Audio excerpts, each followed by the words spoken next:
Another Russian general killed by Ukrainian forces. President Tshisekedi accuses Rwanda of backing rebels. Osinbajo denies involvement in road accident. Details shortly.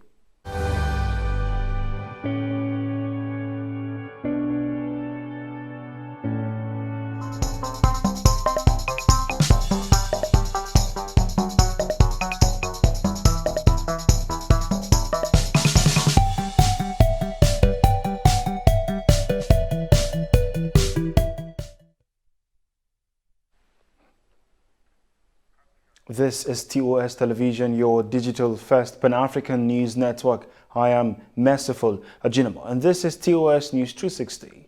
Russian state media have confirmed the death of one of Moscow's top generals during heavy fighting in Ukraine's eastern Donbas region. Major General Roman Kutuzov was killed leading an assault on a Ukrainian settlement in the region. Ukraine's military also confirmed the killing of General Kutuzov without offering further details about the circumstances. Rescue workers in Colombia have continued their search for 3 miners who are still missing after an explosion ripped through a coal mine on 30th May. On Sunday, 2 more bodies were pulled from a shaft, bringing the number of miners killed in the blast to 12. While hopes of finding the remaining men alive are minimal, rescue workers said they would not give up until they had located all the missing bodies. A former advisor to UK Prime Minister Boris Johnson, Walden, has said Johnson needs a convincing victory or he will face death by 1,000 cuts. Walden, who was Johnson's spokesman when he was Mayor of London, told newsmen that the Prime Minister is unlikely to resign and it would take several people with revolvers in the room to persuade him to go.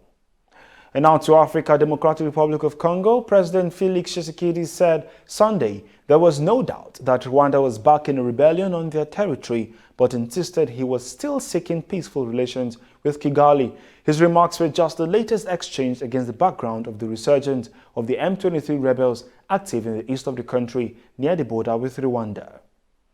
In Nigeria, Ondo State Deputy Governor Rauf Olaniyan has dumped the People's Democratic Party in the state and joined the opposition All Progressives Congress ahead of the 2023 general elections. Olaniyan made this announcement on Sunday in his private office at Oju, Ibadan, the state capital, when he addressed journalists on his next political move. This is your digital-first Pan-African news network, TOS Television, and you are watching TOS News 360. More national and sports stories on return. Stay with us.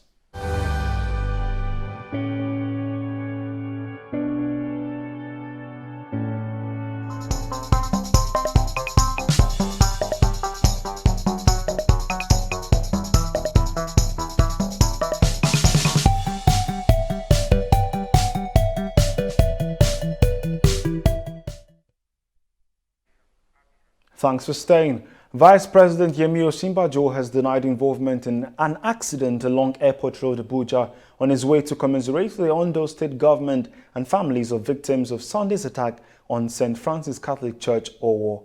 Richard Akinola, Chairman, PYO Media Council, revealed in a statement on media. This is to notify the general public that Vice President Yemi Osinbajo and the leading APC presidential aspirant was not involved in any accident this morning.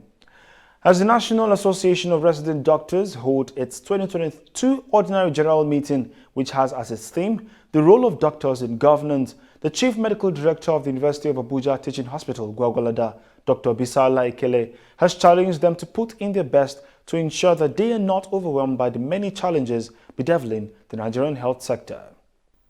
I want to say that we have a lot of challenges in the health sector. But this is not the place to enumerate them. But at every opportunity like this, we try to see if we can rub minds so as to forge forward. I would like to appreciate you so much for your patience, for your perseverance, for your understanding, and for your service for humanity.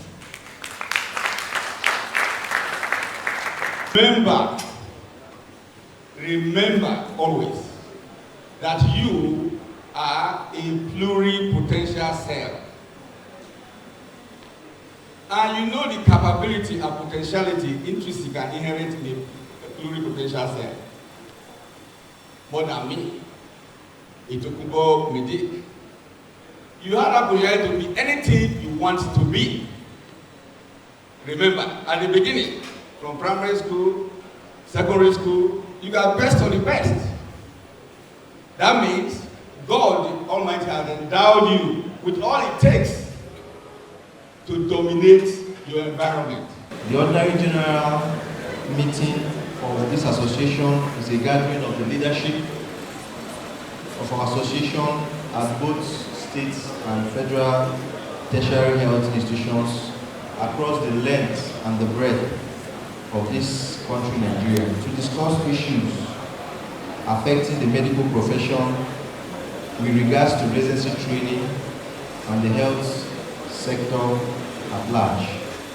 Also speaking, the NMA President, Dr. Uche Ojima, represented by the NMA FCT Chairman, Dr. Enema Amodu, lauded the National Association of Resident Doctors for its consistency in ensuring that Nigerians get the best medical services. In like vein, Dr. Charles Ugwanyi, the Aguma of Gogolada, and other stakeholders also shed light on the theme of the 2022 OGM. So I want to go straight to the speech of the #1 doctor in Nigeria, Dr. Uche Roland Ojima, who just won the elections a few days back in Port Harcourt. He should have been here in person because NAD is his first calling. As a past president of NAD in 2006, 2007, he's a life member of NAD, and he always holds NAD very dear to his heart. He promised that he would treat NAD and all NADites and all doctors especially in a very respectful, responsible, responsive, and proactive style of leadership. He welcomes all constructive criticism, and we shall do our best to carry all members along. I call on all that were dissatisfied and in court with NMA to get ready for a roundtable meeting so as to find solutions in the interest of the NMA. Presenting the communique of the just concluded Ordinary General Meeting of the National Association of Resident Doctors, Dr. Gudiya Ishaya noted that the association observed that the Medical Training Act has been implemented. He also stated that the association observed with concern the conditions of some of its members in Abia, Imo, Ondo, Ekiti and Gombe state government, adding that members in some of the mentioned states are being owed 26-month, 13-month and 10-month salaries respectively. The OGM noted with gratitude the progress in the resolution of the issues affecting the payment of the 2020 Medical Residency Training Fund to the members who were omitted following a recent meeting between the Association, the Federal Ministry of Health Budget Office, Accountant General Office, and other stakeholders. The Ordinary General Meeting noted the upward review of duty tour allowances as circularized by the National Salaries, Income and Wages Commission dated 11 March 2022, and also the recent hike in the examination and other fees by the National Postgraduate Medical.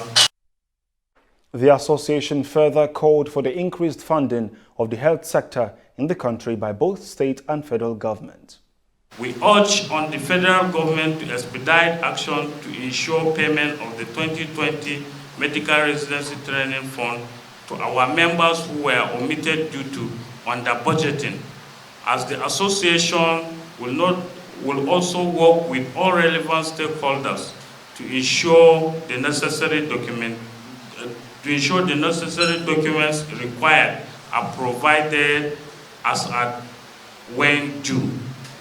The Ordinary General Meeting demands a speedy upward review of the Medical Residency Training Fund, given that the constituent of the fund, that is the duty tour allowance and examination fee, have been upwardly reviewed by the National Salaries, Income and Wages Commission and the National Postgraduate Medical College of Nigeria, respectively. To sports, Gareth Bale starred as Wales made history after defeating Ukraine 1-0 to qualify for the first World Cup since 1958 in Cardiff on Sunday. Ukraine's Andriy Yarmolenko deflected a free kick into his own net to give Ukraine the lead in the first half. Ukraine, who beat Scotland 3-1 on Wednesday in their first competitive clash since Russia's invasion, refused to be crushed by that misfortune and were unlucky not to be given a penalty before halftime when Yarmolenko was clipped by Joe Allen inside the box. And that is TOS News 360 on your digital first Pan-African news network. For more updates, visit www.tostvnetwork.com. Do follow and like our social media handles on Facebook, Twitter, and Instagram. Remember to subscribe on YouTube. Do stay with us and enjoy more programs on TOS Television Network. I am Merciful Ajinomo. Thanks for watching.